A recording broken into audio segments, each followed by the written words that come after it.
Bom, pessoal, boa tarde, tudo bem?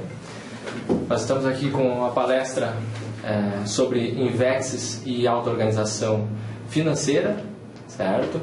Vamos falar sobre inversão existencial e auto-organização financeira. O foco vai ser na questão da inversão existencial. Bom, essa conferência ela é ministrada online, certo? Aqui na Apex, Associação Internacional da Programação Existencial, tá? Sem fim de lucro, tá? Com base no voluntariado, sem conotação mística, religiosa ou partido político.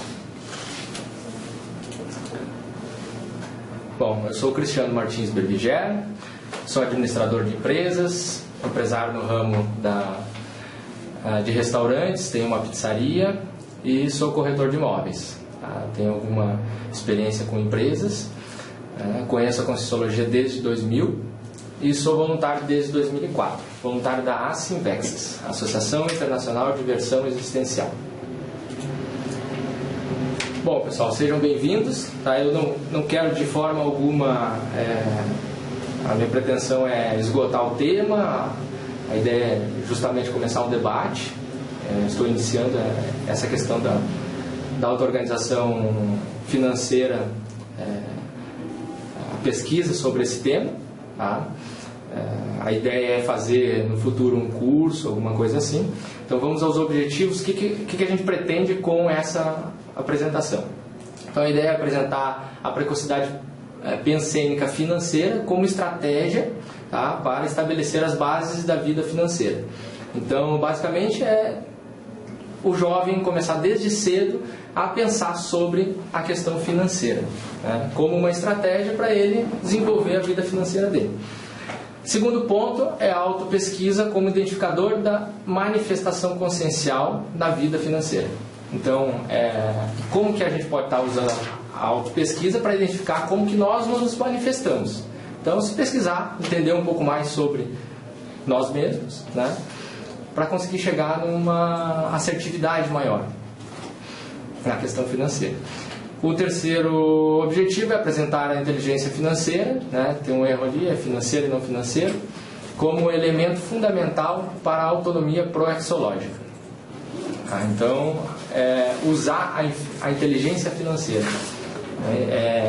mostrar a importância desse tema quanto à realização da programação existencial e também da técnica da inversão existencial. Ok, pessoal? Qualquer pergunta, vocês podem falar. Bom, aqui tem alguns tópicos: paradigma consciencial, escolha da carreira profissional. Eu não vou falar todos porque vocês têm os slides aí, né? Autoinvestigação e a importância do domínio do tema financeiro. Então, eu encadeei de uma certa forma que eu penso ser mais didático para vocês entenderem o que eu quis dizer, né? Bom, pessoal, vocês podem interromper a qualquer momento, pode perguntar, fazer perguntas, tá? Estou aberto aí a debate, a discussão, convido todos a participarem, tá bom? Bom, todas as palestras, cursos, todos os eventos que nós participamos, que são ministrados pela Conscienciologia, você vai ouvir esse princípio, que é um princípio básico da Conscienciologia, uma base, né? Que é o processo da descrença, o princípio da descrença. Então não acredite em nada, nem no que eu estiver falando para vocês. Experimente, tenha as suas próprias experiências. Tá? Então não vai no meu bico, né? Bom, pessoal, aqui tem um mapa de algumas especialidades da ciência Conscienciologia, né? Nós estamos falando sobre uma ciência, que é a Conscienciologia. O que é a Conscienciologia? É o estudo da consciência, né, de uma forma mais integral, buscando entender nós de uma forma bioenergética, né, de uma forma a pensar em várias vidas, em várias existências, né, em múltiplos corpos, certo? Não só esse corpo físico, mas outros veículos de manifestação, certo? E com aspectos das bioenergias. Tá?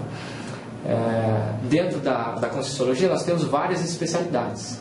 Nós vamos falar especificamente de duas aqui: a Invexologia e a Proexologia. E a Projeciologia, certo? que é uma especialidade também da Conscienciologia, que trata da projeção fora do corpo. Então, a saída do psicossoma, que é um dos veículos de manifestação, nós vamos falar logo, para a saída do corpo físico. Então, ao modo natural, que acontece toda noite com todo mundo. Eu não perguntei, pessoal, se tem alguém que é de primeira vez, que é a primeira palestra que está assistindo, só para mim saber como passar esses tópicos. Bom, eu vou passando a parte do... Oi, Eduardo, tudo bem? Então, vamos lá. Eu vou passar a parte do paradigma consciencial. Por quê? Nós estamos falando de uma ciência nova, que é Conscienciologia e Projeciologia.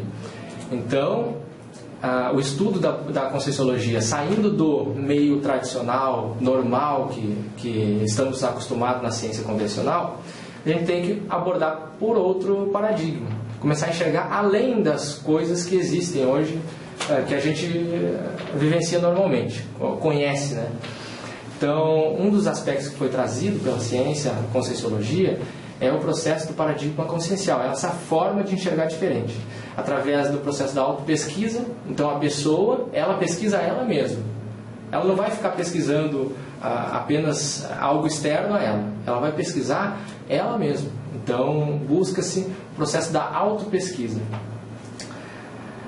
Levando em conta sempre que nós estamos num ambiente bioenergético, né, que as nossas manifestações basicamente são energéticas, certo? E que tudo que nós temos contato, né, no mundo, né, na vida, ela ou é energia ou é consciência, né? Bom, eu vou pular lá embaixo então para a consciência. O que é consciência? Somos nós, é o ser, né? É o indivíduo, o self, né? Então nós somos a consciência, tá? Que comandamos todo esse mecanismo dos múltiplos corpos, né? Que é o holossoma. O que é o holossoma? São vários corpos de manifestação. Então nós temos o soma, que é o corpo físico, o energossoma, que é o corpo energético, o psicossoma, que é o corpo das emoções, que é o psíquico, o mentalsoma, que é o corpo das ideias, certo? E abordando também de uma forma a enxergar a multidimensionalidade. Então, nós não estamos só nesse mundo físico. Nós temos, ao mesmo tempo aqui, várias dimensões em outras vibrações. Então, vibrações energéticas, né? Então, não é só o planeta Terra, digamos assim, a intrafisicalidade. Nós temos outras dimensões atuantes. A multiexistencialidade, né? Então, várias vidas, a seriexologia, nós temos várias seriex, várias vidas humanas e vários períodos extrafísicos em outras dimensões. Tá? Verpons, então a gente está lidando, esse assunto é uma verpon, uma verdade relativa de ponta, certo? A gente não lida com verdades absolutas, então o que é verdade hoje pode ser que não seja amanhã. As coisas mudam, né? Nós nos aperfeiçoamos, a gente melhora o nosso processo e as coisas vão melhorando. E de uma forma cosmoética também. O processo da cosmoética ele é muito importante dentro da Conscienciologia. Então é uma ética além da ética humana, pensando dessa forma global, pensando nas múltiplas existências, nas várias vidas, né? Na multidimensionalidade, na questão de como que a gente lida com as energias, né? A interação energética entre as pessoas, certo? Se alguém tiver alguma dúvida, pode perguntar, pessoal. Bom, não tem como a gente falar sobre Invex e auto-organização sem falar sobre Proex, né? Por que, né, Proex? Certo? Eu botei uma charge, né, para nós brincar um pouco ali. Alguma vez você já se perguntou para que a gente veio a este mundo? Por que a gente está aqui? Nunca, mas estou me perguntando agora, para que a gente veio nesse mundo? Também vou responder agora mesmo. Eu sei para que a gente veio nesse mundo. Quanto mais depressa a gente se livrar desse tipo de problema, melhor. Por que quanto mais depressa a gente entender o que a gente veio fazer aqui, melhor? Porque a gente não fica questões mortificadoras, né? A gente consegue ter foco na nossa existência, nós conseguimos produzir muito mais, a gente consegue dar o que a gente tem, consegue entender qual o nosso papel dentro desse mini universo, né? Desse macro mecanismo, né? Qual é o nosso papel dentro desse processo todo da questão da humanidade inteira, né? Então, você pode estar acessando o site da Apex para saber mais informações sobre a questão de programação de vida, ou adquirindo o livro Manual da Programação Existencial, Manual da ProEx, né? Ou na Enciclopédia da Conscienciologia, certo? Que tem online no site das tertúlias online. Bom, pessoal, então chegamos na parte da INVEX, certo? Inversão existencial. E o objetivo da INVEX, ela é nada mais, nada menos do que executar o que a gente programou. O que é a programação existencial, certo? Executar o que é a ProEx. O que é a programação existencial? É o projeto de vida da pessoa. O que ela veio fazer nessa dimensão, né? O que ela planejou antes de nascer, antes de ressomar, certo? Antes do nascimento dela, tá? Para fazer aqui na dimensão intrafísica. Então nós temos planejamentos mínimos e planejamentos máximos, macros, né? Tem pessoas que fizeram planejamento mínimo, que vão fazer algo básico, certo? E aí dentro do processo dela, e tem pessoas que vão fazer algo mais sofisticado, mais avançado, certo? Depende da qualificação, do que cada um veio para fazer, definiu de programação existencial. Bom, o que é inversão existencial, então? É o planejamento técnico, certo? Então é uma técnica, não é algo teórico, não é algo assim, variável, é uma técnica, certo? Planejamento técnico máximo para a vida intrafísica. Então é para ser executado nessa vida intrafísica. Aqui a consciência pode se propor, fundamentada na conscienciologia e na projeciologia. Então a gente fundamenta a técnica da INVEX no processo da conscienciologia e da projeciologia. Por quê? É só a gente voltar lá no paradigma consciencial e ver o processo das múltiplas existências, das bioenergias, todo o arcabouço que tem por trás da conscienciologia. Sem influências doutrinárias, sectárias, inculcadoras, místicas, ou mesmo das ciências acadêmicas, convencionais e mecanicistas. A ideia de liberdade, de que a pessoa consiga definir o projeto de vida dela, independente das nuances da sociedade, do contexto social, certo? De uma forma a executar essa programação existencial, chegar no completismo existencial, completar a ProEx. Nós temos um livro chamado Inversão Existencial, certo? Que vocês podem estar buscando aí como biografia, certo? Está aqui ele.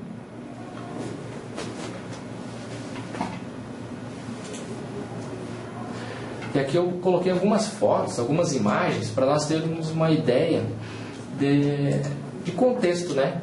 Que se a gente for pegar a vida intrafísica hoje, a sociedade convencional, nós temos lá embaixo, no campo esquerdo lá, o renascimento, o nascimento de uma criança, certo? Então a gente renasce, vira criança, adolescente, estuda, aí vem o casamento, aí vem o dinheiro, aí vem as viagens, aí envelhece e morre. Então tem algumas coisas que variam no meio, mas basicamente é esse o contexto da sociedade. E a ideia da INVEX é fazer mais, é buscar a execução máxima do projeto de vida, é buscar a execução máxima da questão da assistência, é inverter a questão de usufruir da vida e no final da existência doar alguma coisa para os outros, para a humanidade, né? E sim, desde o começo da existência, tu já levar tudo direito, começar a fazer o processo de autopesquisa, né? Identificando o que você tem para doar para os outros e o que você tem que melhorar, né? E a partir daí você vai desenvolvendo o processo da inversão existencial e crescendo junto com todo da vida, todas as áreas da vida, certo? Bom, o que é a auto-organização financeira, então? Agora entrando mais no tema mesmo. A auto-organização financeira nada mais do que o processo de organizar as finanças pessoais sabendo lidar assertivamente com o dinheiro, né? Então é lidar de uma forma mais assertiva com o dinheiro, organizado.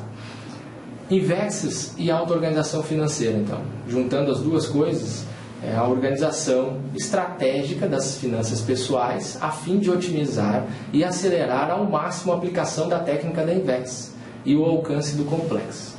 Então, a ideia é pegar a organização financeira de uma forma estratégica desde a juventude, pensando desde cedo nesse processo, para conseguir chegar no completismo existencial e para otimizar o processo da técnica da Invex.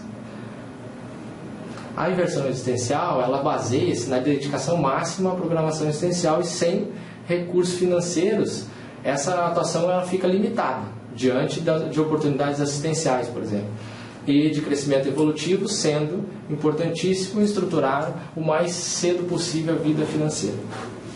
A gente pode ver o seguinte: como que um jovem ele vai começar a executar os projetos dele, certo? Sem que ele tenha calçado o processo financeiro. É muito difícil. A pessoa não consegue ir à frente. Se ela não estruturar as bases financeiras dela, ela não consegue andar, certo? Então, o que eu coloco? Aproveite a casa dos pais como laboratório, né? Tomara que meu pai não esteja assistindo, mas por causa da imagem, né, da família. Mas na família nós temos vários laboratórios, né? Nós temos o processo da administração financeira da casa, os pais, como eles lidam com o dinheiro, né? O nosso processo, a nossa influência nessa questão do dinheiro dentro de casa, o quanto que a gente domina os nossos custos, o que eu gasto dentro de casa, quando jovem, lá nos 16, 17, 18 anos, no começo da vida, né? No começo na adolescência ali. Então eu tenho que começar desde essa época a já ter um controle financeiro, já ter uma ideia do meu custo de vida, do que eu preciso de recursos, né? O que eu gasto de recursos, certo? Então, começar desde lá da casa dos pais a fazer esse mapeamento, né? Bom, a educação financeira, ela deveria vir da escola, certo? O ideal seria que nós estivéssemos no processo escolar, né? Lá no primário, no secundário. Essa é a minha opinião, na escola formal. Mas a prática, muitas vezes, nem na graduação se estuda o tema. Muitas vezes tu passa pela graduação e tu não tem uma informação mais apurada sobre como organizar as tuas finanças, como fazer com que o processo de objetivos de vida e a questão financeira ela se encaixem, né? Então, observar, né? Aprender com um grupo familiar enquanto se está mais isento. Então, por que eu coloquei a questão de quando tu está na casa dos pais ainda? Você é dependente, tá? Dependendo deles, certo? Não tem conta para pagar, você não tem a responsabilidade da execução financeira, certo? Mas você está vivenciando, você está no meio. Então existe essa possibilidade de você estar estudando sem ter o peso da questão financeira. Então é muito inteligente se o jovem conseguir aproveitar isso. Bom, criar diálogos sobre técnica financeira desde cedo no ambiente familiar é outra técnica bem bacana de fazer, certo? Então a pessoa quando jovem ela começar a perguntar, questionar. Por que faz isso? Como é que funciona? Entender mais sobre o assunto. E buscar o autodidatismo. Então, estudar sobre o tema financeiro, buscar livros, palestras. Tem muitos vídeos na internet hoje sobre isso, sobre esse tema, né? Fazer cursos, entender um pouco mais sobre a questão financeira. Então, qual é o maior problema do jovem hoje? Sempre foi, né? O jovem nasce e ele não tem experiência. Então, a falta de experiência é uma das maiores dificuldades do jovem. Então a busca, né, a precoce dessas informações, ela é fundamental, ela é uma questão ímpar assim, para a questão financeira. Porque se tu deixar para buscar isso quando tiver um problema financeiro, você vai ter problemas. Vai se agravar cada vez mais. Vai ser mais difícil de superar a questão. Se você tem um problema, mas já tem informação, é outra forma de lidar com aquilo. Então a busca da informação é muito séria. E dentro das bases, pessoal, vem a escolha da carreira profissional. O jovem, ele tem que começar a pensar a escolha da carreira profissional antes de ter que ir para a faculdade. A base da vida financeira dele é a carreira profissional. A questão de solidez no futuro vai ser o início pela carreira profissional. Então, ele é dependente. A dependência vai, pela lei, até os 18 anos, certo? Agora, se vai ficar até os 16, 17, 19, 20, 21, 25, 30 anos em casa, você vai passar da fase natural de sair de casa, vai ficar usufruindo ainda, digamos, do processo financeiro dos pais, né? Como a geração canguru, por exemplo, né? Nesse feitio, acaba que você não consegue depois estruturar essa carreira financeira, se você não pensar nisso nessa fase. Você deixar passar lá e começar a pensar nos 30 anos sobre a carreira profissional, você vai ter perdido 10 anos no mínimo de experiência, de conteúdo, de aprendizagem, né? E de mercado de trabalho. Então a consequência dessa decisão, no momento que você decide qual carreira seguir, essa decisão ela vai influenciar para o resto da tua vida. Tudo que você vai fazer para frente vai ter interferência dessa carreira profissional, a não ser que você mude, né? Mas é uma decisão que ela repercute pelo espaço-tempo, né? O autodiscernimento, né, nesse momento, ele é muito importante, porque a pessoa tem que basear a escolha da carreira profissional na autopesquisa, no que ela é. Então a gente vai falar um pouco mais sobre como fazer essa questão de reflexão para ver em que ponto, qual a melhor carreira para mim, no meu caso, né? Com os meus traços, com a minha personalidade, como eu reajo com as coisas, né? O meu temperamento, certo? Então ela tem que buscar, quais são os atributos que ela tem que buscar? A maturidade, o autoconhecimento e o autodiscernimento, certo? Tudo precocemente. Então o ideal é que ela comece a ter já uma visão mais madura, comece a lidar com as situações financeiras lá na infância, para que quando ela chegue nessa parte, ela já esteja pensando mais maduro, já com um desenvolvimento melhor nessa temática, certo? Bom, esse momento é um momento crucial, como eu falei. Refletir sobre a programação de vida é fundamental, buscar a identificação dos objetivos de vida. Então, é a hora onde a pessoa vai pensar, o que eu quero para mim? O que eu quero para a minha vida? Daqui a 20, 30, 40, 50 anos, né, o que eu vou fazer? Qual que é a minha expectativa, né, proexológica, né? O que eu tenho como informação da minha programação de vida? Então, eu coloquei só essa frase nesse slide para vocês refletir sobre ela, pensar, né, qual a sua programação existencial. Isso o jovem ele tem que fazer. O ideal é que ele faça antes da escolha da carreira profissional. Isso vai ajudar com que ele faça a escolha, certo? Eu citei algumas ações que podem ajudar nessa decisão, certo? A gente está falando do jovem, tá, pessoal? Ali 16, 17, 18 anos, entrando no processo de faculdade, tal. Mas isso porque a gente está falando de inversão existencial. Então, quanto antes a gente começar a mexer nisso, melhor, certo? Mas isso se aplica também a pessoas que estão um pouco mais tarde na decisão, tal, né? Então, pesquisar as profissões de interesse e suas peculiaridades, tá? Entender o que é cada profissão, né? E pesquisar com a pessoa que faz parte daquela profissão, com um profissional já atuante no mercado, né? Saber se o que tu espera da profissão é aquilo que ele te passa, entende? Não é bem assim como tu pensas. Às vezes tem isso, a gente pensa que a profissão é mil maravilhas, é só coisa boa, né? Mas não é. pessoa tem que ir lá, ver como que funciona, visita o local de trabalho daquela profissão, né? Estuda, pesquisa sobre a profissão. Então, fazer uma lista das profissões de interesse, procurar não fazer muitas profissões. Não levanta muitas profissões, senão tu vai te perder. Coloca 2, 3, 4, né? Não muitas profissões. Pega as prioritárias. Listar as habilidades e aptidões, então ver quais são as tuas habilidades, o que é que tu tem já de aptidão, né? O que tu faz com os pés nas costas, né? Se tu é bom de comunicação, se tu é bom de fazer acontecer, se tu é organizado, né? Como que você funciona, né? Listar listar e relacionar os trafores, trafares e trafais com essas carreiras. Então, pegar os traços, né, faz uma lista de trafores, uma lista de trafares. O que é o trafor? É o traço positivo, aquilo que te ajuda. O que é o trafar? É aquilo que te atrapalha. E o trafal é aquilo que falta. Certo? Então, faz essa lista.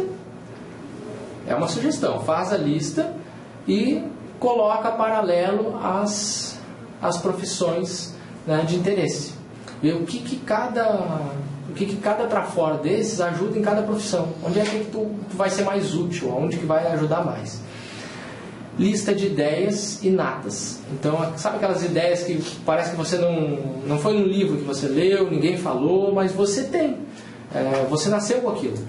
Aquilo vem do curso intermissivo. Então, passou pelo restringimento do soma e veio com você.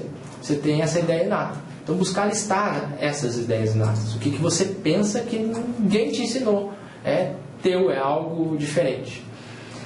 Buscar a convergência entre a profissão e os objetivos e metas proexológicas, né? Então, tem a programação existencial, teus objetivos, as tuas metas. Qual é a profissão que vai me ajudar mais nesse sentido? Então, vamos pensar numa pessoa que ela quer viajar o mundo, ela quer ter liberdade, ela quer sair dando aula, palestra, escrever livro, né? Mas ela quer liberdade, mas ela quer estabilidade. Então ela fica em cima do muro entre escolher uma profissão que dê essa liberdade, como vamos pensar, podemos pegar na área tanto da questão do empreendedorismo, né? O pessoal abrir uma empresa, certo? Administração, ou questão de vendas, então a pessoa entrar na área de vendas, que é um processo que dá mais liberdade, certo? De atuação, ou outro processo que ela vai entrar dentro de uma empresa, numa área de produção, ou meio acadêmico, algo que deixa ela mais fixo, certo? Ou às vezes vai fazer um concurso público, né? Então ela tem que balançar isso. Qual profissão que vai ajudar mais ela a executar os objetivos dela? E não escolher a profissão para depois escolher os objetivos. Por quê? Porque a profissão é um meio para nós ganharmos dinheiro. Que o dinheiro é um meio para nós executarmos a ProEx. Para nós executar o quê? Os nossos objetivos de vida, o que a gente quer fazer. Certo? Então a profissão é um meio para isso. A gente não pode ficar refém da profissão. Nós temos que escolher ela pensando nesses objetivos. Então, refletir no longo prazo. Então, não pensa na profissão apenas a curto prazo. Essa profissão vai me dar um retorno imediato. Mas e a longo prazo? Eu vou gostar? Eu vou ter satisfação em fazer o que precisa ser feito? Como que é, né, ao longo prazo? Identificar os tempos das fases de cada profissão. Então, cada fase tem um tempo. Então, por exemplo, a pessoa começa a analisar a família dela. Ela começa a ver que ela vai precisar trabalhar para poder fazer faculdade. A família não tem renda para ela poder fazer uma faculdade. Então, ou ela procura uma faculdade pública, vai procurar uma bolsa, né? Vai fazer o vestibular para passar em faculdade pública e entrar, que é o mais indicado, ela vai, e não tem custo, certo? Mas mesmo assim ela tem que se sustentar. E ela quer ter uma liberdade maior, né, de expressão, uma liberdade de atuação, de manifestação. Ela vai ter que sair da casa dos pais, vai ter que se sustentar sozinha, ela vai ter que lidar com a questão financeira junto com faculdade, certo? Mas qual profissão escolher então? Porque isso também influencia. Tem profissões que você só vai conseguir entrar no mercado de trabalho do meio da faculdade ou do final da faculdade. Então, como que vai ser isso? E profissões que, além disso, exigem que você estude mais do que outras, que você tenha uma dedicação maior, certo? Então, pensar nisso também, o quanto que vai interferir as fases. Isso nós estamos falando da fase da preparação. Então, quanto tempo eu preciso para me preparar? Eu tenho estofo financeiro para aguentar isso? Eu sei do esforço que eu vou precisar? Desculpa, pessoal. Então, identificar esses tempos é importante, elaborar cosmograma de diversas profissões de interesse. É bacana para ter uma ideia do contexto de cada profissão no momento, né, no mercado. Quanto tempo, às vezes, tem profissões que não vão longe, vão terminar logo. Fazer entrevistas com profissionais da área de interesse, né, como eu tinha comentado. Fazer um teste de aptidão, é interessante você fazer um teste de aptidão. Muitas vezes não vai ser aquilo que você vai escolher, até porque às vezes aquilo que você passa ali não é o que você precisa trabalhar e o que vai ser importante para a sua ProEx, para o que você tem que executar, certo? Pessoal, vamos perguntar, se tiverem dúvidas, questionamentos, se não concordarem também pode refutar as ideias, tá?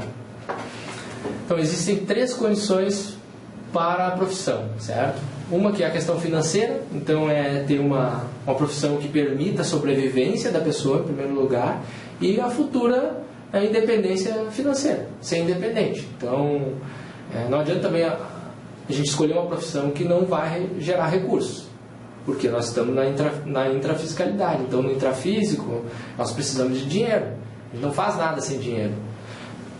Tu não estuda sem dinheiro, tu não viaja sem dinheiro, não faz nada. Então precisa-se de dinheiro. Finanças é um ponto crucial.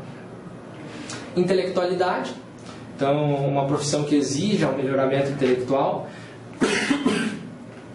que força a pessoa, ela está tendo que se aperfeiçoar. Assistência, uma profissão que facilite também o processo de assistência ao maior número de pessoas, né, que ela consiga, com a profissão, ajudar nessa área do processo assistencial, né. Às vezes a pessoa vai, através da profissão, aperfeiçoar a questão da assistência dela. Então esses 3 pontos são fundamentais na escolha da profissão. Então não adianta a pessoa escolher uma profissão que não dê retorno financeiro, ou que não dê processo para ela, não vai aprender nada, não vai crescer intelectualmente, né? Ou uma profissão que não é assistencial, uma profissão que lide com bebida alcoólica, por exemplo, ou que lide com um processo bélico. Não dá. Bom, escolha da carreira profissional apenas pelo aspecto financeiro é muito arriscado. Provavelmente a pessoa passará muito tempo executando aquele trabalho, ela vai estar muito tempo vinculada àquela profissão. Então, isso não seria interessante que ela escolhesse a profissão apenas pelo lado financeiro. Porque se ela não gostar de fazer, ela não vai se sentir bem. Logo ela já vai estar pensando em mudar de profissão, em mudar de área, ou vai se deprimir, vai ser aquela pessoa que não vai ter vontade de trabalhar. Então, esse processo de gostar de fazer, né? Então, fazer o que gosta ou gostar de fazer o que faz, né? A pessoa buscar essa questão da satisfação, do bem-estar, de querer fazer, eu acho que é muito válido. A pessoa tem que pensar também, tem que botar na balança essa questão. Eu gosto de fazer isso? Eu vou gostar de todos os postos dessa profissão? Né? É algo que eu vou gostar de fazer? É algo que vai me dar um bem-estar, uma satisfação? Não só pelo dinheiro. Vou ganhar 20 mil reais, tal, eu ganho 5 mil, vou ganhar 20 mil. Pô, vai me ajudar um monte. Mas e aí? Depois tiver com problemas de saúde por causa da profissão, com um monte de dificuldade motivacional, não adianta. Tem que buscar uma profissão que te dê, traga a questão do trinômio, né? Motivação, trabalho e lazer. Então, que te motive, que seja o trabalho que te traga retorno financeiro, mas que seja um lazer ao mesmo tempo, que tu goste de fazer, que te traga, né, felicidade, certo? E outra coisa, a carreira profissional, ela não é um fim, ela é um meio. Ela é um meio para te atingir alguma coisa, certo? Então, ela não é o fim do processo. E dependendo da carreira profissional que você escolhe, você fica mais tempo do que outras, certo? Então, colocar a energia e o foco, isso é outra coisa que eu aprendi na prática. Isso, na hora que você define algo, o interessante é que você coloque energia naquilo, que você foque no processo profissional. Porque se você ficar titubeando, será que eu escolhi certo, será que eu não escolhi, você vai estar em cima do muro, então você não vai dar a possibilidade de dar certo às vezes. Precisa que você coloque a sua energia no processo da profissão. E não desista nos primeiros obstáculos, né? Toda profissão vai ter. Não vai ter profissão que você vai entrar e não vai ter obstáculo para passar. Isso é, inclusive, uma motivação, né? Ideal a gente entender como motivação, certo? Bom, pessoal, então a gente pensou nas bases, certo? Que é a profissão, que é a questão do autoconhecimento financeiro, que é estudar lá desde o começo da juventude, se preparar, né, para entrar no mercado de trabalho, para sair da casa dos pais, para lidar com a questão financeira, entendendo desde o começo lá como que funciona. E começamos a mexer com a autoinvestigação. Então, se investigar a própria consciência, os comportamentos, né, as ações, emoções, as fissuras, os incômodos, quais são as minhas reações, qual é o meu modus operandi, né? Qual é o modo como que eu funciono, né? O meu próprio funcionamento. Isso é fundamental para a gente conseguir ter uma auto-organização e ter objetivos financeiros também. Então, não tem como tu começar um planejamento financeiro ou estratégico sem tu fazer um autodiagnóstico, sem tu diagnosticar aquilo que tu vai planejar. Então, como nós estamos fazendo auto-pesquisa, a gente vai fazer o autodiagnóstico, né? E buscar fazer as análises, certo? Então, a questão de prioridades, através da Consim, né, da relação, né, da atuação dela com o dinheiro, da Consim com o dinheiro, é possível a gente identificar quais são as nossas prioridades. Qual as prioridades evolutivas da pessoa? O que ela realmente valoriza, entende? Naquele momento. Às vezes nós temos prioridades que a gente até... Não, eu quero, né, estudar, tal, me profissionalizar, melhorar a questão do conhecimento, ou eu quero viajar, certo? A gente tem várias prioridades, certo? Vários objetivos, mas muitas vezes a gente não está dando prioridade para eles. Nós estamos gastando nosso dinheiro com outras coisas e não com aquilo ali. E não estamos nem pensando financeiramente em alcançar aquelas prioridades. Certo? Então, mapear, entender quais são as nossas prioridades a partir dos números é interessante também. A energia. Então, o dinheiro é energia.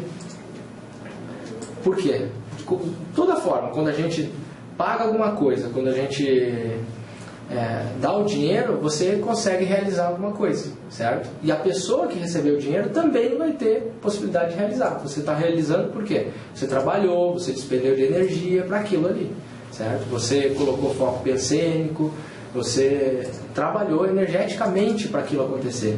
Então, e o dinheiro, ele é energia, ele é um processo energético, um processo de troca de energia, certo? E aí tu tem o processo de energias mais saudáveis e outras energias não tão saudáveis. De onde que vem aquele dinheiro, certo? O que você está fazendo com ele? Então, o que você está fazendo com a sua energia?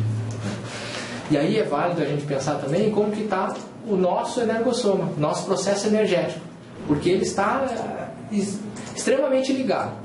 As duas coisas, elas não são totalmente foras, elas são unidas. Então, o processo energético e o processo do dinheiro, um afeta o outro. Então, se você está desequilibrado energeticamente, não tem domínio das energias, você está suscetível a daqui a pouco você ser consumista, né? Você ter uma crise e não conseguir mais organizar as coisas, certo? Então, o processo energético, ele ajuda muito na questão financeira. Autoinvestigação, né? Os traços, né? Quais são os traços, os trafores e os trafares? Aquela lista que nós falamos, a gente vai usar ela sempre. E outra, os trafares que hoje são problemas, a gente vai trabalhar para que eles não sejam no futuro. Então, listar os trafores, né, os trafares e os trafares, preencher o conscienciograma, certo? Que é um livro conscienciométrico, onde tem 2.000 perguntas, certo? Onde vai respondendo e vai te dando um índice de conhecimento naquela área, de atuação naquela área. Qual é o teu nível evolutivo naquele ponto. Então, a família, identificar essas características da tal família, condições de educação, intelectualidade, a capacidade financeira. Até para fazer escolha profissional a gente precisa fazer isso. Por quê? Porque senão eu fico nas costas da minha família, certo? Sem saber se existe esse fôlego, causando problema para terceiros, né? Sendo que eu poderia fazer um esforço maior e eu mesmo estar custeando o meu processo profissional, educacional, certo? Entender mais também sobre essa questão da condição de educação, né? Processo da intelectualidade, para ver qual foi a mesologia que você participou desde a infância. Os aportes, né? Listar quais foram os aportes recebidos. O que é que eu recebi que foi em forma de assistência. Por exemplo, você recebeu a faculdade dos seus pais. Isso foi um aporte, né? Dependendo do caso, você tem aportes específicos, né? Coisas que ajudaram aquela pessoa naquele momento ali. Muito desses aportes, eles dizem respeito às questões financeiras, né? E a responsabilidade de retribuição. Então, se eu recebi, né, o que eu vou fazer com isso? Nossa, hoje eu sou o que sou porque eu recebi a educação dos meus pais, porque eu recebi a faculdade, porque eu tive a oportunidade X, Y, Z, né? Às vezes uma oportunidade de negócio é um aporte, certo? Ou não. A pessoa tem que fazer a autoavaliação, avaliar se no caso dela foi um aporte ou não, certo? Se aquela situação é ou não é um aporte. E aí planejar essa retribuição. Listar as ideias inatas, né? Aquele processo que você traz com você desde a infância, desde outras vidas, né? Que é algo seu, certo? Aquilo é muito importante porque às vezes a informação que você tem extrafísica, ela é muito mais interessante do que a informação intrafísica.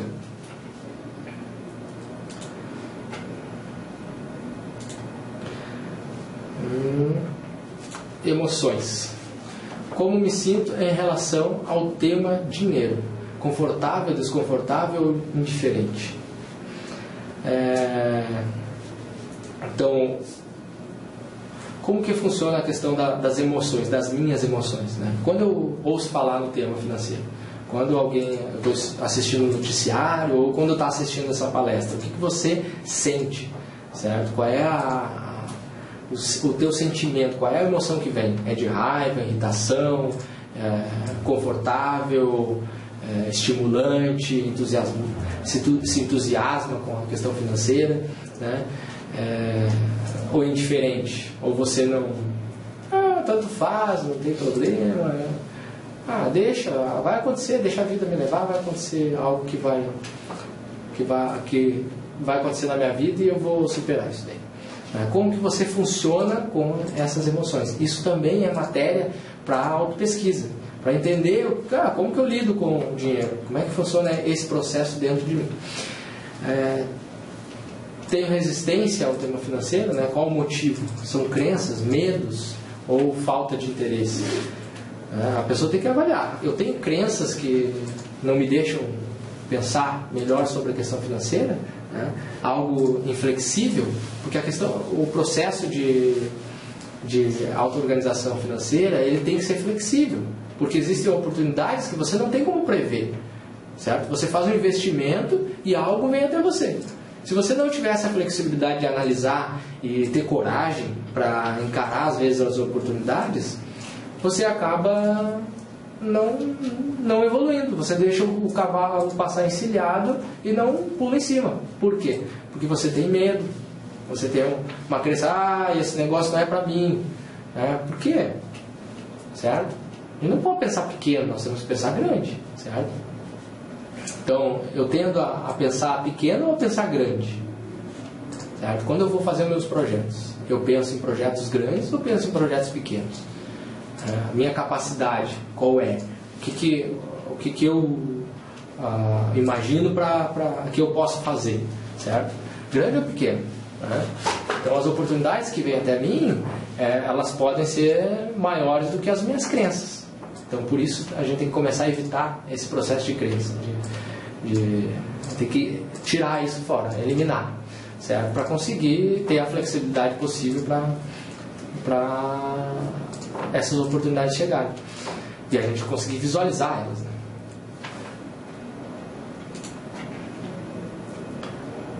Então, eu listei alguns traços que no meu processo eles dificultaram, então foram dificultadores. Então, o imediatismo, eu sempre quis ter o que eu queria para ontem. Então, a minha ideia era o resultado imediato.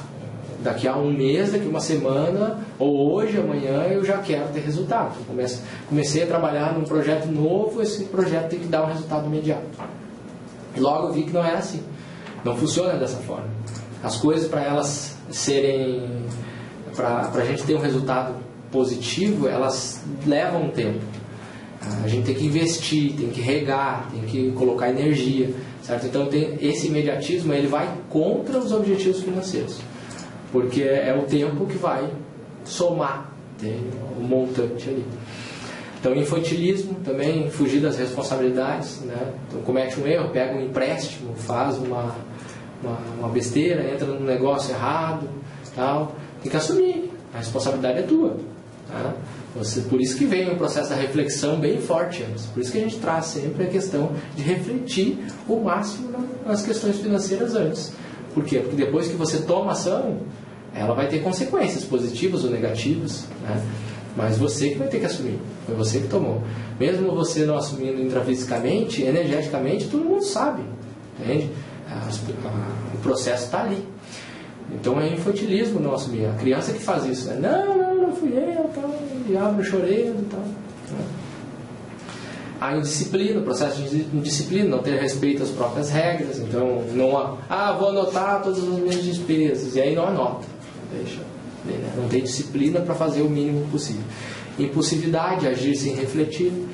Então, vem uma oportunidade, tu age, mas tu não reflete, tu não aplica uma técnica de reflexão, tu não coloca no papel, tu não vê os prós e os contras e age por impulsividade.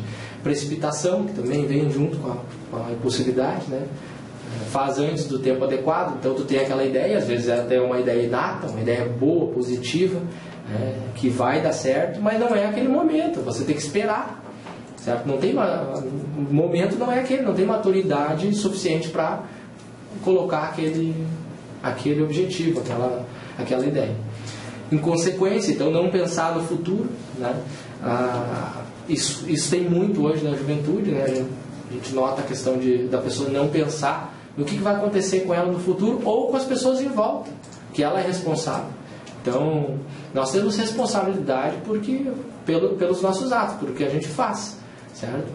E o processo buscando para a autopesquisa e para a questão da técnica da INVEX, da inversão existencial, o que a gente procura? A gente procura fazer o máximo possível de assistência, desde cedo, né?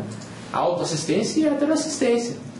Então, como que tu vai fazer a questão da assistência? Como que você vai buscar evolução se você não está nem aí para o futuro, se você não tem essa preocupação, certo? Então, essa preocupação com o futuro, ela tem que existir. E a consequência é um traço que prejudica muito o processo das finanças. Já identifiquei quais são os meus traços dificultadores. Então, cada pessoa vai ter uma linha de traços, certo? Esses foram alguns meus. Eu não botei todos porque senão não ia caber nos slides, né? Então, a partir dos gastos diários, podemos ver onde estamos colocando nossa energia. E assim verificar quais são as nossas tendências e reais prioridades. Então, como a gente já falado, o dinheiro é energia, certo? Onde que eu estou colocando meu dinheiro? Então, eu fiz uma tabelinha básica de despesa, né? Então, ali do lado tem alimentação, educação, academia, plano de saúde, livros, despesas fixas. E a pessoa, ela para ela mesma, isso daqui não é para mostrar para os outros, não é algo fictício, tá? Não é a minha planilha.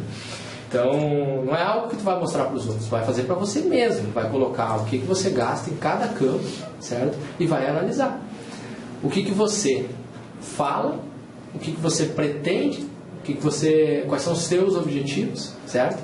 E o quanto você está realmente investindo para isso. Porque, às vezes, a gente nos depara com uma situação igual a essa. A pessoa, ela quer cuidar da saúde, do corpo físico, ela quer ter uma boa saúde, né? Ela quer mexer com a intelectualidade, certo? Com a educação, mas tu vai olhar os gastos, né? Quando a pessoa coloca na planilha e ela vai observar os gastos dela, ela vai, mas eu não estou investindo nada, eu não estou fazendo academia. Puxa, minhas despesas fixas são 53% do que eu ganho, né? Eu não estou poupando, certo? Então, buscar ver qual o percentual que você está dando para cada linha, cada área. Alimentação, coisas básicas, certo? E o que você está fazendo de investimento para você mesmo. Então, qual o meu perfil financeiro, né? Eu sou mais arrojado? Como que eu funciono?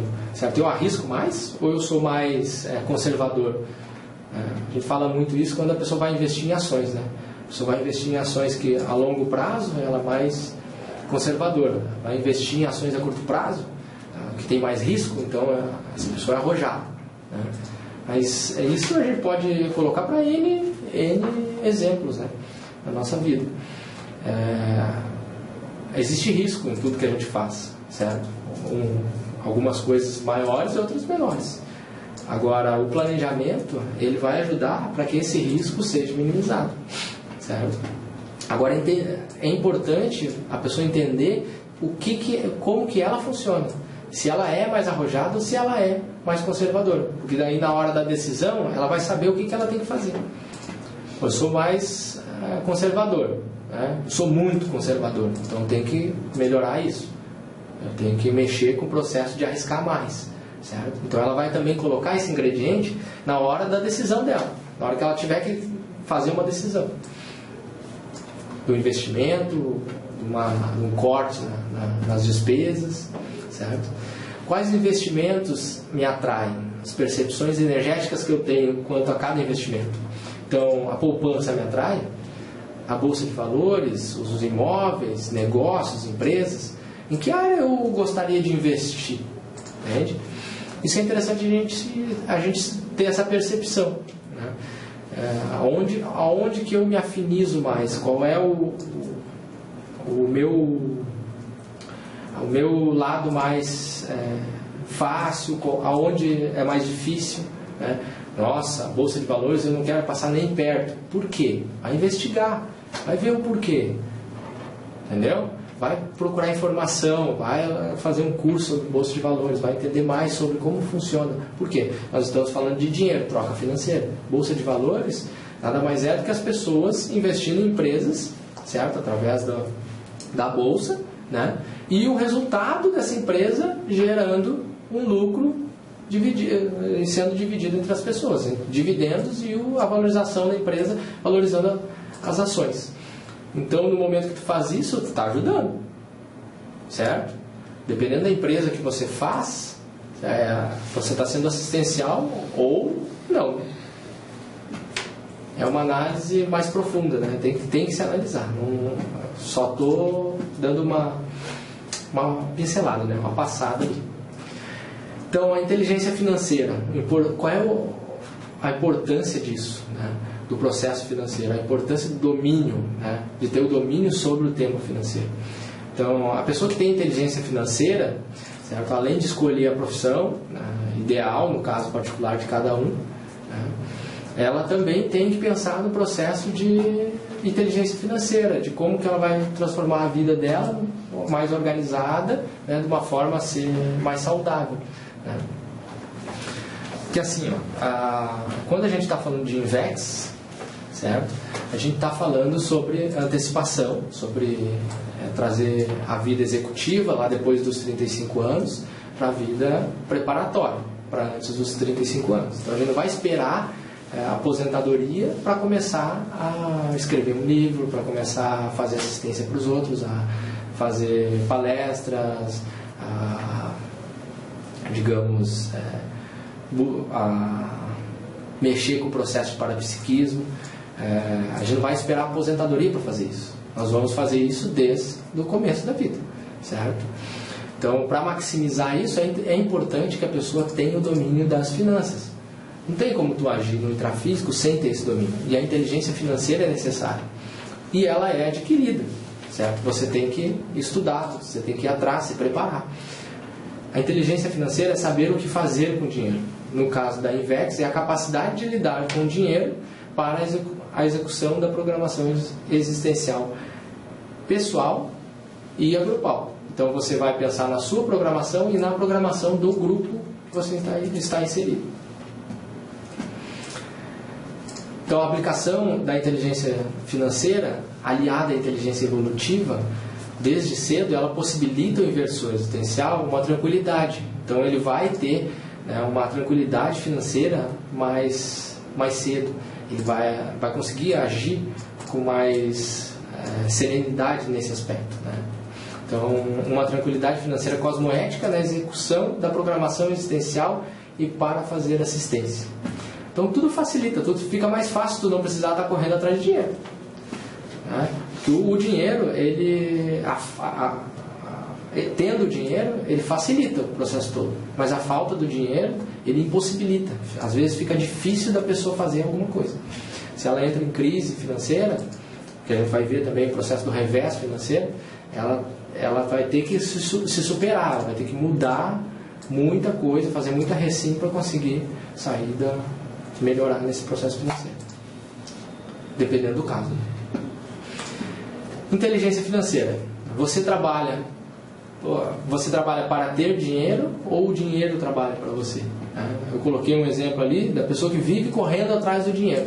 Ela não pensa em outra coisa. Em vez dela pensar nos objetivos da vida dela, no que ela tem para fazer, ela começa a pensar no dinheiro. Ela não pensa em como o dinheiro vai ajudar ela a fazer aquilo. Entende? Ela está pensando em ganhar para poder fazer alguma coisa. Não, vou ganhar, vou juntar, né? Vou agregar dinheiro para mim ficar mais tranquilo, viver bem, ter qualidade de vida e tal. Mas e as outras coisas? Então ela passa o tempo todo, a vida inteira dela, né? Ou até ela conseguir esse pé de meia, né? Sem fazer outras coisas, pensando só no dinheiro, certo? Isso não é inteligência financeira. Isso é a ganância financeira. A pessoa quer o dinheiro porque está no meio da sociedade, todo mundo hoje só pensa em dinheiro, né? A maioria das pessoas, o foco dela é o processo financeiro, né? E não o processo de vida, o processo existencial, o processo de evolução, né? De crescimento pessoal, certo? Então esse ponto é fundamental, a pessoa entender que o dinheiro a gente não tem que trabalhar para o dinheiro, é o dinheiro que tem que trabalhar para a gente, certo? No momento que a gente começa a entender como que funciona a questão do fluxo financeiro, a gente começa a ver que isso funciona. Então, a gente tem que começar a ver o quê? O que eu faço com o meu dinheiro, certo? Chega no final do mês, tu tem sobra? Não tem, certo? Ou chega no começo do mês, tu contra-cheque está vazio, tu não recebe nada, porque está tudo devendo, então tem que pagar, né? E acaba às vezes tendo que pedir dinheiro emprestado. Então, o gasto, né? O gasto, o que eu ganho, ou o gasto, o que eu preciso, né? Como é que está funcionando essa questão na minha vida? Eu estou gastando tudo que eu ganho, então eu recebo R$2.000, eu gasto R$2.000. Eu recebo 1.000, eu gasto 1.000. Eu recebo 5.000, eu gasto 5.000. Eu recebo 10.000, eu gasto 10.000. Tem pessoa que é assim, ela tem um padrão de vida com R$3.000. Aí ela ganha um aumento de salário, certo? Uma promoção, vai ganhar 5.000. Ela gasta os 5.000. Ela ganha outro aumento, ela vai ganhar 10.000. Ela gasta os 10.000. E assim ela vai. Ela não consegue gerenciar o processo financeiro. Então, uma das primeiras questões é conseguir poupar, economizar, certo? Não interessa se tu ganha R$500 ou tu ganha 5.000 ou 50.000. O importante é tu conseguir ter uma reserva, é tu viver com menos do que tu ganha.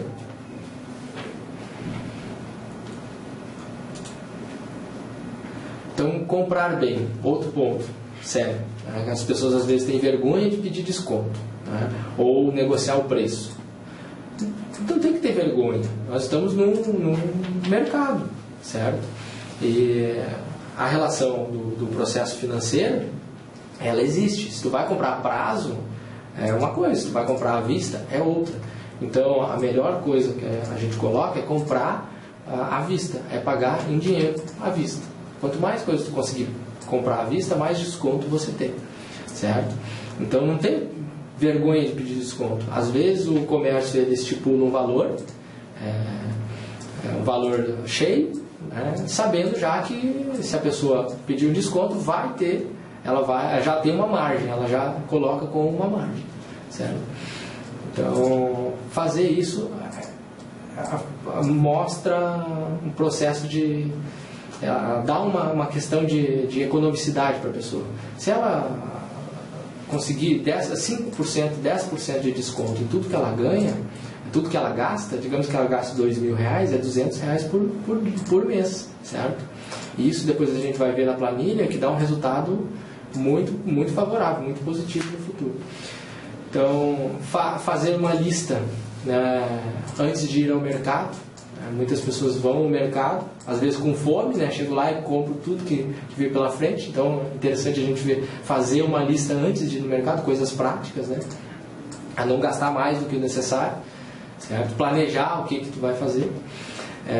Compro o planejado ou compro por impulso. Então eu faço a lista do mercado, mas eu chego no mercado e eu não respeito a lista.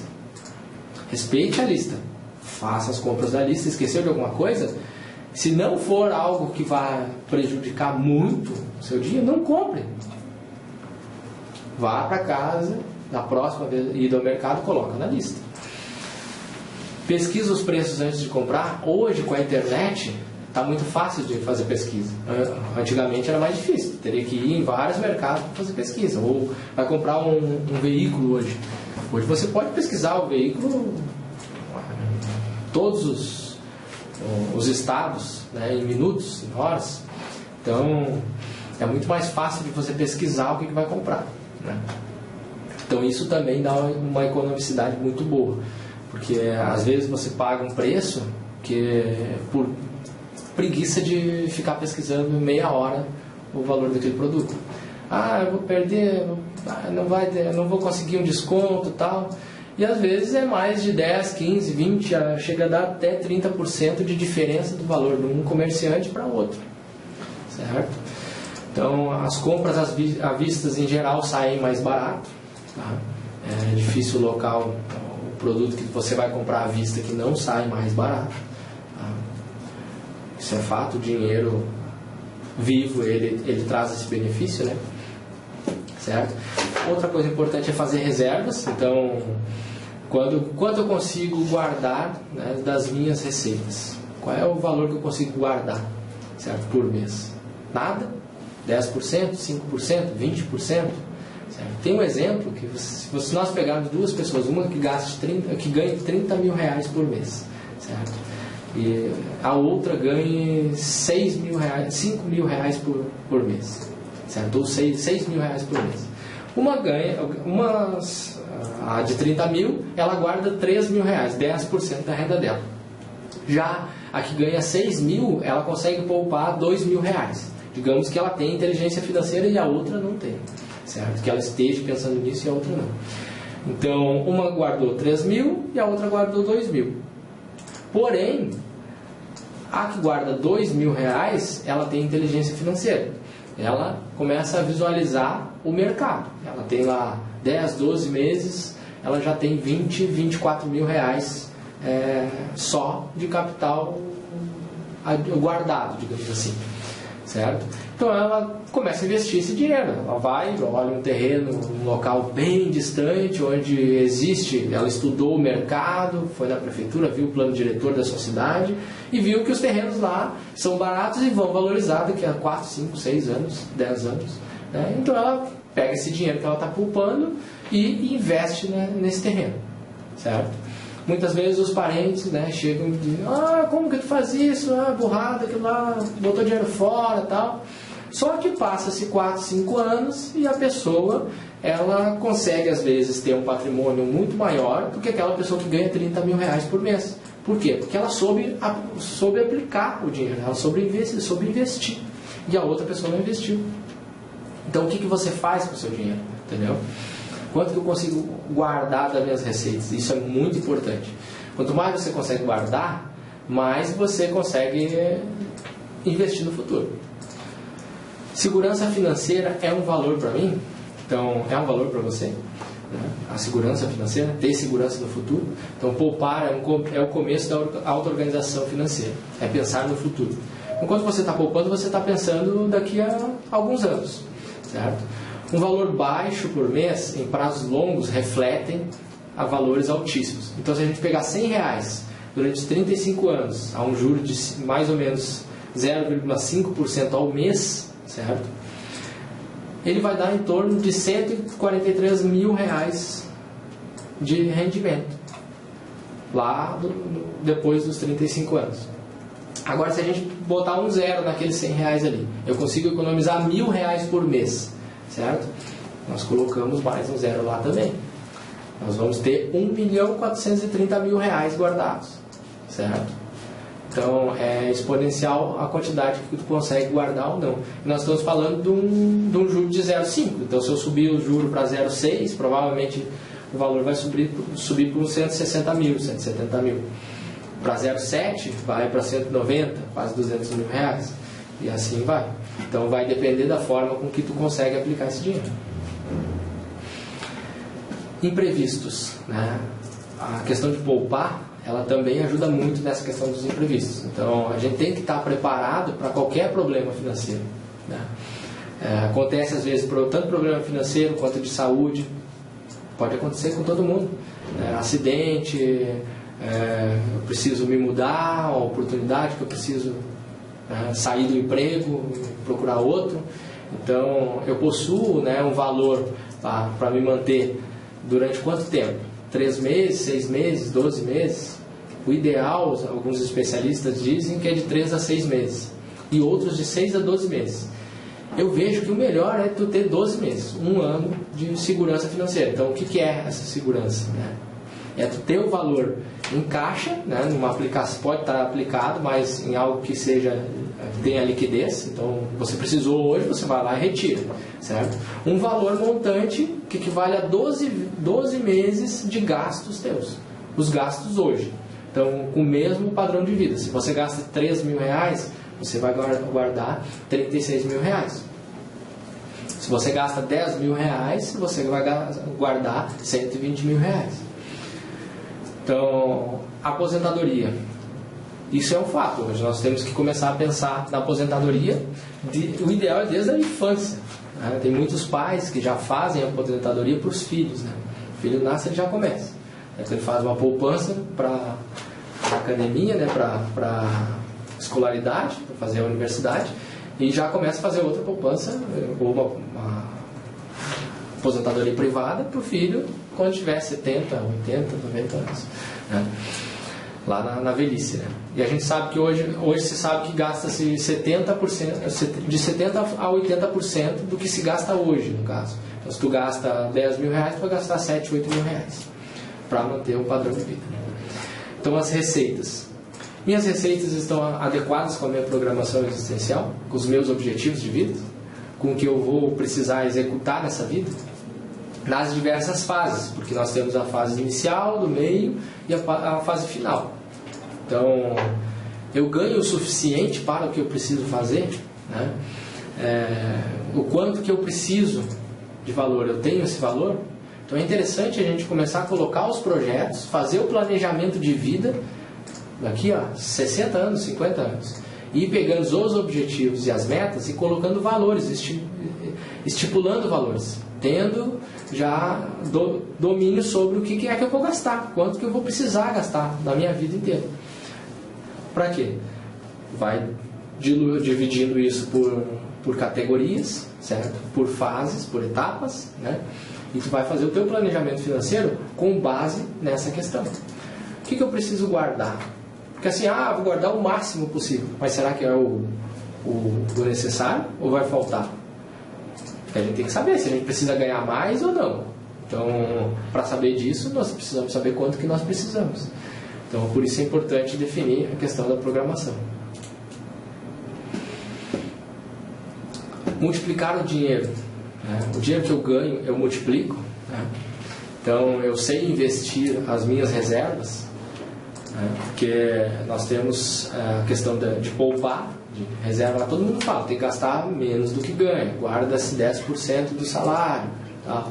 Bom, guardei 10%, mas o que eu faço com isso? Eu deixo na poupança? Eu coloco em renda fixa? Eu invisto na bolsa de valores? Tem que estudar o que nós precisamos fazer. Eu já tenho uma reserva para os meus 12 próximos meses. Se eu já tenho uma reserva, eu posso começar a investir esse valor. O que sobrou, eu posso investir.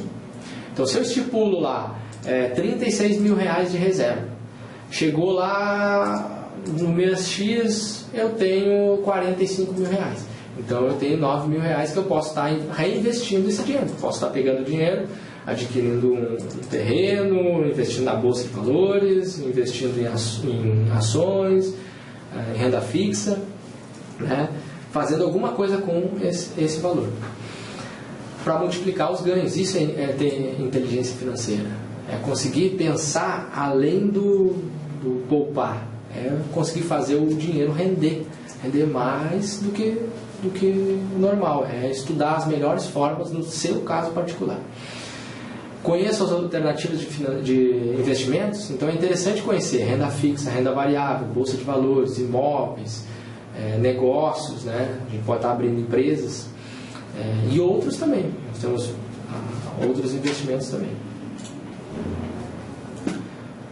Financiamentos, né? O financiamento deve ser bem estudado para saber se será realmente positivo ou negativo. Esse tema é um tema polêmico. Tem muitas pessoas que vão dizer, não, financiou, é furado, é negativo. Por quê? Porque você está pagando juros, não poupou, não programou antes, tal. Mas assim, eu concordo que se você estiver fazendo a seguinte análise, se eu estou precisando de dinheiro emprestado para sobrevivência ou para comprar algum bem de consumo, né, tem grandes chances de ser negativo esse financiamento. Agora, se eu estou querendo um financiamento para fazer uma compra de um bem durável ou um investimento que renderá mais que os juros gastos, né, ele tem grandes chances de ser positivo também, dependendo da situação. Então, se eu já tenho a minha reserva, eu tenho mais um X que eu tenho para investir. Vou dar um exemplo do meu ramo agora. Eu sou corretor de imóveis. Então a pessoa tem lá 20 mil que ela pode investir. Sobrou daqueles 36, ela tem 56 mil reais na conta, né, e ela tinha que ter 36 mil para garantir os próximos 12 meses dela a um custo de 3 mil reais por mês. Certo? Pegando esse exemplo.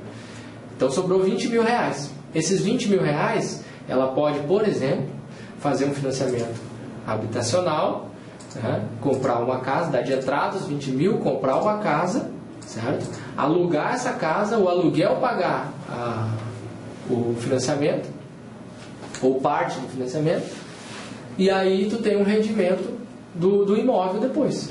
Aquele imóvel vira a ser seu. Agora, cada passo desses ele tem que ser bem pensado.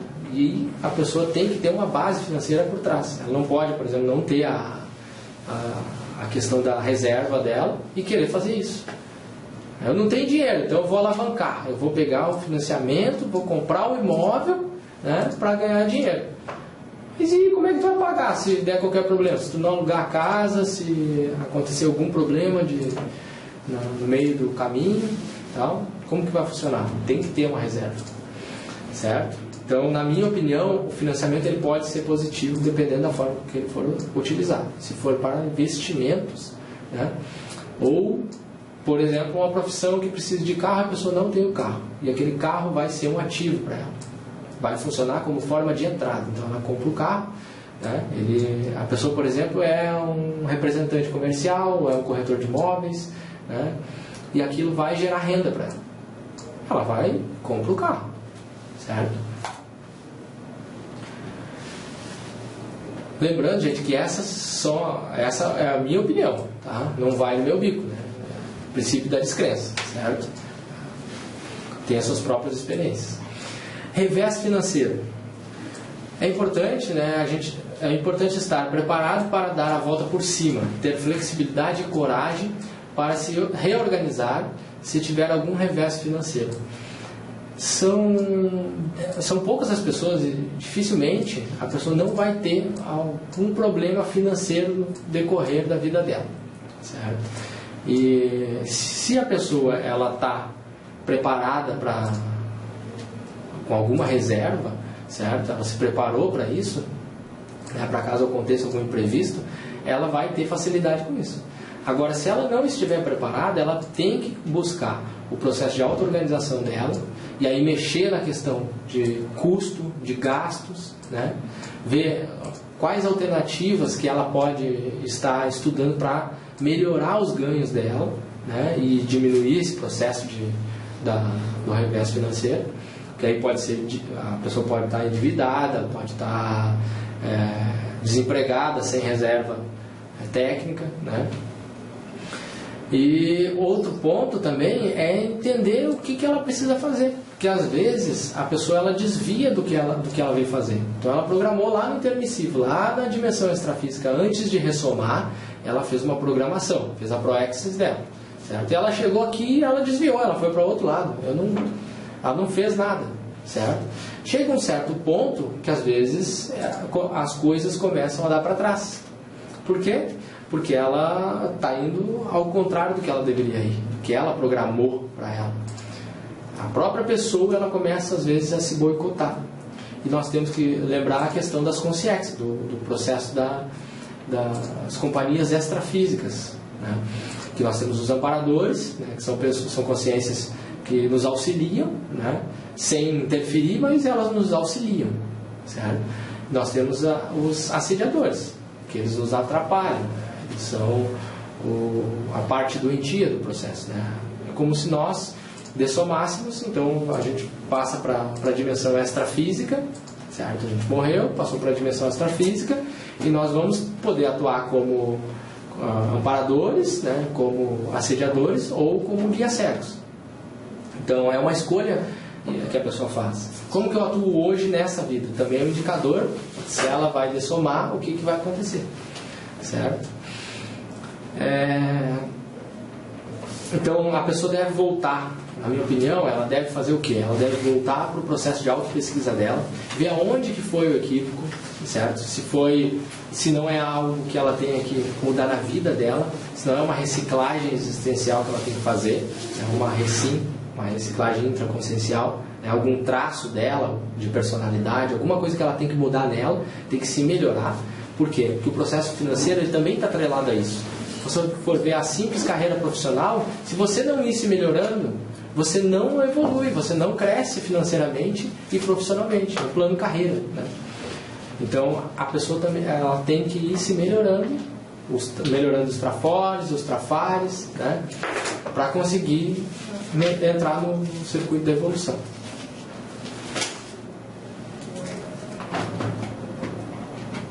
Então, endividamento. Eu tenho dívidas, avaliei o porquê que tive que fazê-las, né? Já trabalhei os aspectos necessários da minha organização para não ter mais esses problemas. Uso o limite do banco como complemento de renda, né?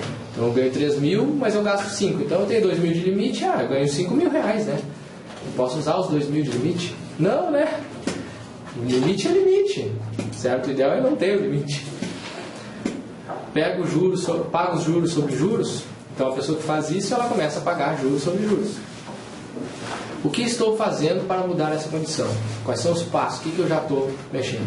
Então eu peguei uma estatística, pessoal, de inadimplência, né, segundo o Sebrae. No ano de 2014, os jovens de 18 a 25 anos, 28% estão inadimplentes hoje. Então, se você for ver, 28, 29, é na faixa de 28 até os 41, 50 anos de idade. Depois a pessoa começou a diminuir a inadimplência, certo? Então é preocupante esse processo da inadimplência. Quer dizer que as pessoas, a maioria está, muitas pessoas estão, 30% quase, né, está gastando mais do que ganha, certo? Então, registro, né, e controladoria. Como que a gente vai fazer para colocar isso numa planilha, para organizar isso de uma forma a estruturar essa auto-organização, certo? Então, é fundamental a utilização de uma tecnologia para registros e controle financeiro. Não importa qual tecnologia. Às vezes a pessoa usa um bloco de notas, um caderninho de papel, uma folha de papel, ou uma planilha de Excel, um software, né? Hoje tem softwares gratuitos, né? Que controlam a questão de gastos, entradas e saídas, né? Faz o fluxo de caixa da pessoa. Então, deve-se ter um acompanhamento diário das entradas financeiras, das entradas e das saídas. O interessante é você ter um acompanhamento diário dessas entradas e saídas, até você pegar o hábito e o costume de ter essa questão de anotar, de registrar, de acompanhar, certo? E fazer o balanço semanal, ver como está, né, o processo todo. Separar os gastos de despesas por categorias, certo? É interessante, então, alimentação, o que eu gasto com trabalho, o que eu gasto com esportes, né, com a saúde.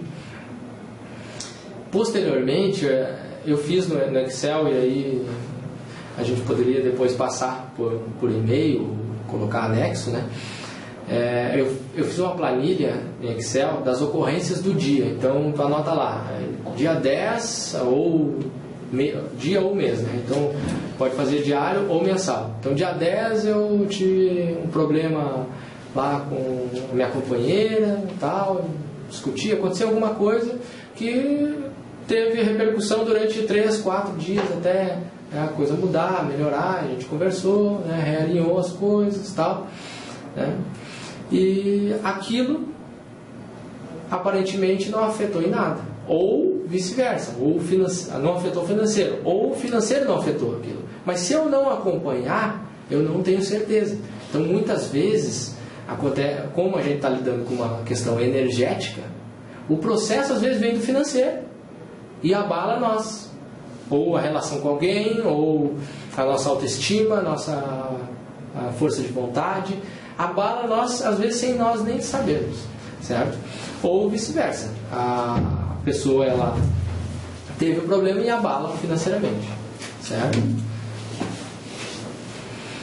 Então, o planejamento financeiro entra nesse ponto, né? Então, a gente começa a registrar para conseguir fazer um planejamento das finanças. Aí, tu começa a pegar o planejamento financeiro, que ele está presente no Max Planejamento de Vida, Vexológico, né? O quanto antes for feito, mais resultado você vai ter. É que nem a aplicação. Você aplica, se você aplicar lá na juventude e deixar até a velhice, você vai ter um resultado. Se você aplicar na meia-idade até a velhice, você vai ter outro, bem menor, certo? Sendo a mesma quantia.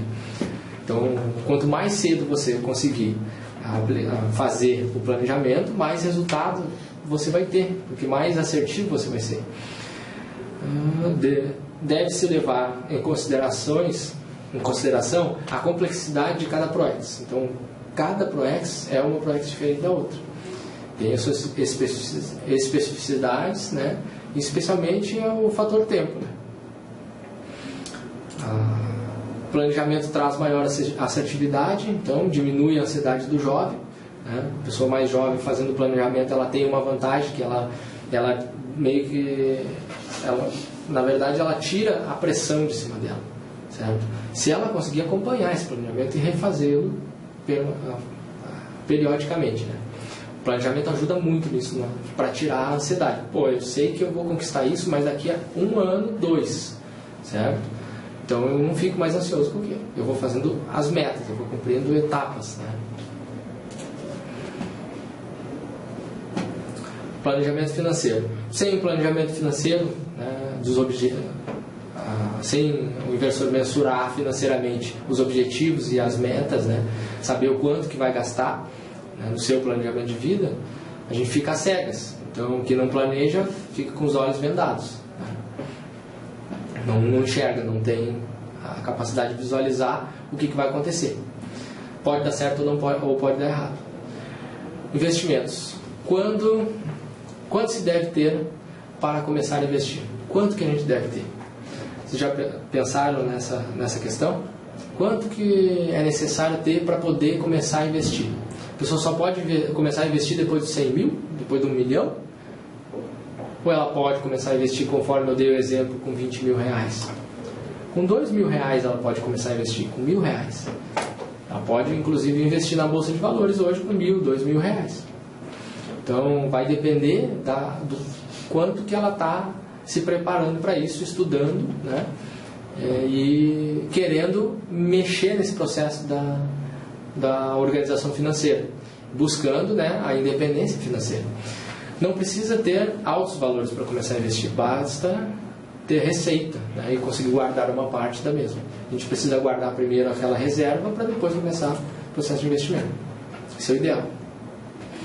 Então, existem várias formas de investimento: renda fixa, bolsa de valores, imóveis, negócios e outros, né? Tipo títulos, papéis do governo e tal.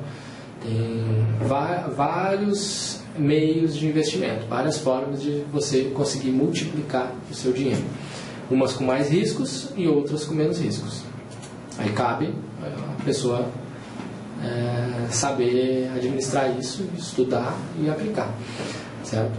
Uma outra possibilidade é o empreendedorismo. Eu coloquei ele em destaque, né, porque eu acho que é uma das áreas de investimentos muito interessantes para o inversor, né, devido à questão de desenvolvimento da intelectualidade, do processo de liberdade que dá essa área, né, montar um negócio, certo? Então, existem algumas vantagens e desvantagens para o inversor existencial quando se fala em abrir uma empresa, né? Então, de vantagens, eu coloquei a maior liberdade nas decisões, certo? Então, a pessoa tem uma maior liberdade, a empresa é dela, ela pode definir as coisas conforme ela pensa, certo? Possibilidade de maiores ganhos, né? Desenvolver a empresa do seu jeito, grandes possibilidades assistenciais. Agora, tem algumas desvantagens: dedicação de maior tempo, risco alto, maior responsabilidade, né? E muitas variáveis incontroláveis.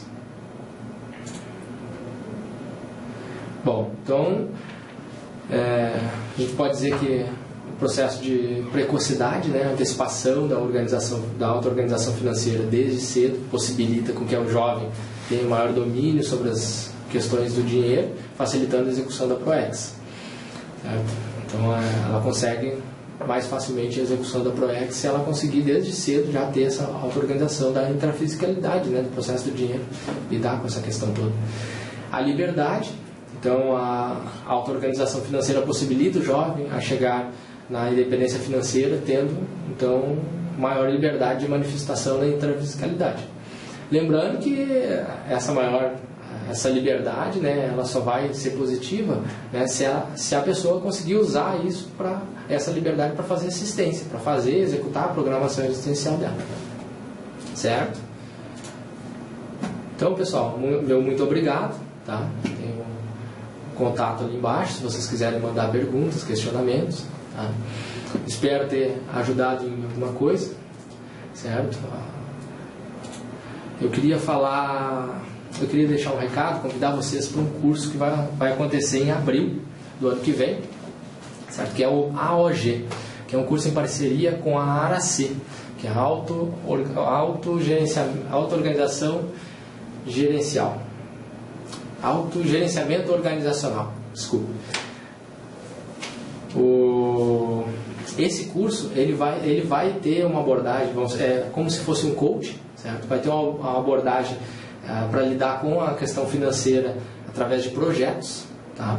E uma das peculiaridades desse curso especificamente é que ele é pró-flat serenário. O serenário é um laboratório, pessoal, de autorreflexão e de pesquisa, localizado na Sinvex. Tem um desses laboratórios localizado na Sinvex, certo? Um laboratório de 7 dias de experimento, e hoje nós temos um flat provisório, onde a pessoa fica antes do laboratório, depois ela entra, faz a imersão de 3 dias imersa no laboratório, e depois, 2 dias depois, ela fica no flat. esse flat vai ser custeado por esse curso. Então, o próprio curso já é um exemplo da dinâmica como que se lida com as finanças dessa forma, por projetos. Tá? E nós temos também, dia 14 a 17 de fevereiro, né, de 2015, o balanço existencial, que é um curso realizado pela Apex, todo ano. Que tal o convite, pessoal? Certo? E eu agradeço a todo mundo aí. Muito obrigado. Tá? Até a próxima.